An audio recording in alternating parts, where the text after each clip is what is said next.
Hi guys, my name is Gigi. Welcome to my channel. Today I'll be teaching you how you can take an ordinary t-shirt and turn it into something that you'll actually wear, really jazz it up.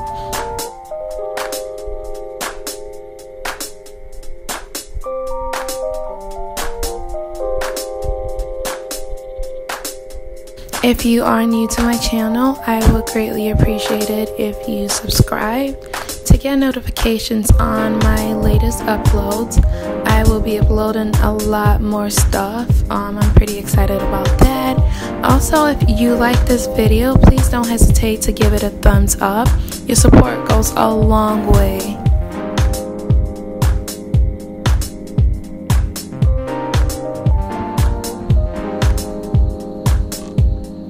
Okay, let's jump right into it. Here are some things you're gonna need. You're gonna need a pair of scissors, some elastic, a marker, pencil, measuring tape, a pattern. I'll teach you guys how to make that.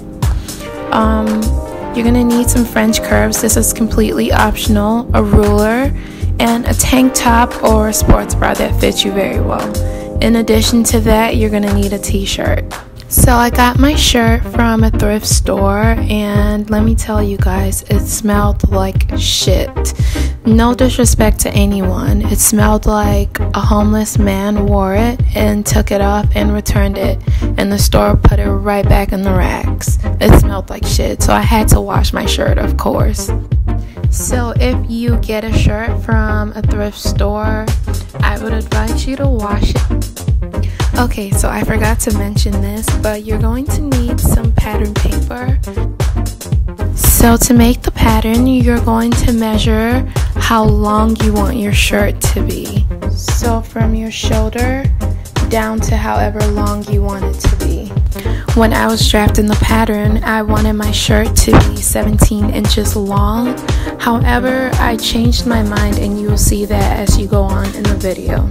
I initially wanted my shirt to be 17 inches long, and so I measured from the bottom of the paper up 17 inches. I don't know if that makes sense, but just watch the video and I guess it'll make a little more sense. And so the next step will be to trace around your sports bra or a tank top. If this is your first time making patterns, don't be like me. Just grab a tank top that fits you well. It's just easier when you do that. Since the sports bra I'm using is a low cut, I don't want my boobs to be exposed. And so I'm going to add 2 extra inches closer to the side of the shirt or the pattern that has a strap. And then I'm going to draw a slopey line to connect the side with a strap to the side without a strap. If you can see, I also made the strap a little bigger just because it was too thin for my liking. But do it according to how you want. I hope you guys can understand what I'm trying to say, and if not, please watch the video. I know for a fact that I am more of a visual learner, so I learn more from like watching than listening to someone explain it or reading about it. Yeah.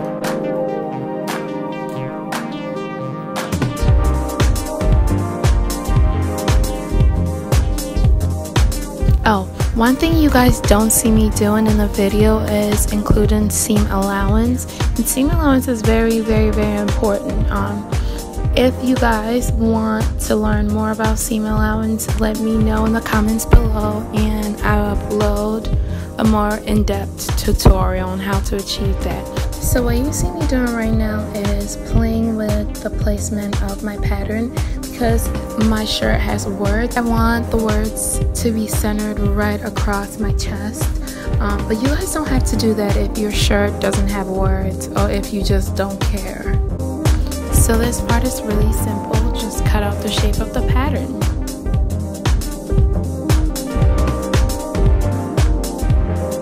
So now we're on to the fun part. To join the 2 sides of the shirt together, you have a few options.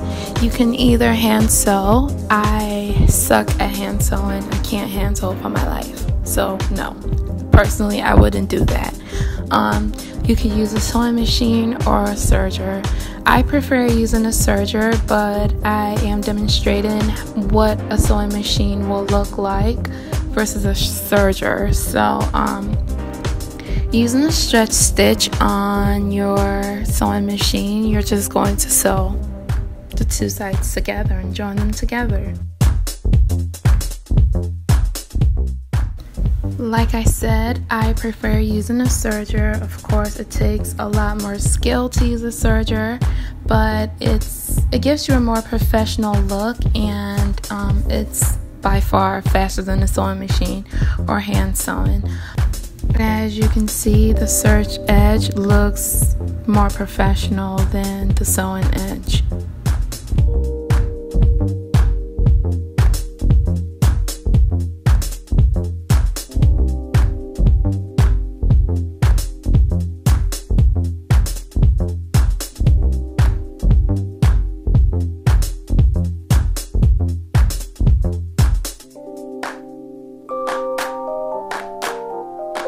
So to finish off the neckline and the armhole, you're going to need to measure the neckline that's from the shoulder to the armpit, as you see me doing.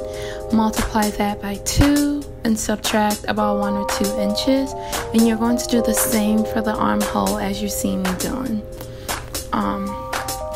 Lay the elastic as flat as possible, don't stretch it out, and just cut it.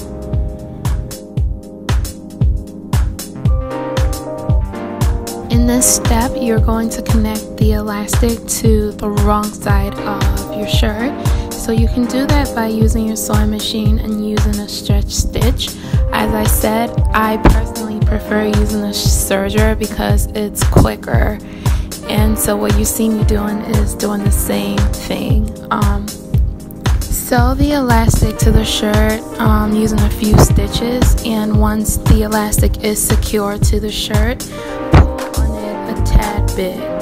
Don't pull it like you pulling someone's hair you're in a fight with. Just pull it slightly and sew along the neckline. Repeat the same thing for the armhole, and you'll be done before you know it. We are finally on the last step, and this is pretty simple. Using a zigzag stitch, you're going to fold over the elastic and just sew along the edge to hide the elastic and just make it look really clean.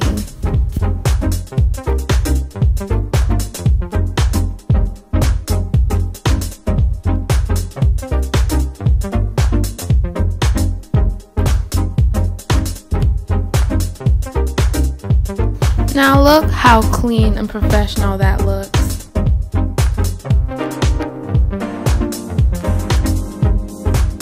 So I decided to pair the shirt up with the skirt that I made. I made this skirt out of a really cool reflective fabric, and you'll get to see what it looks like inside versus outside.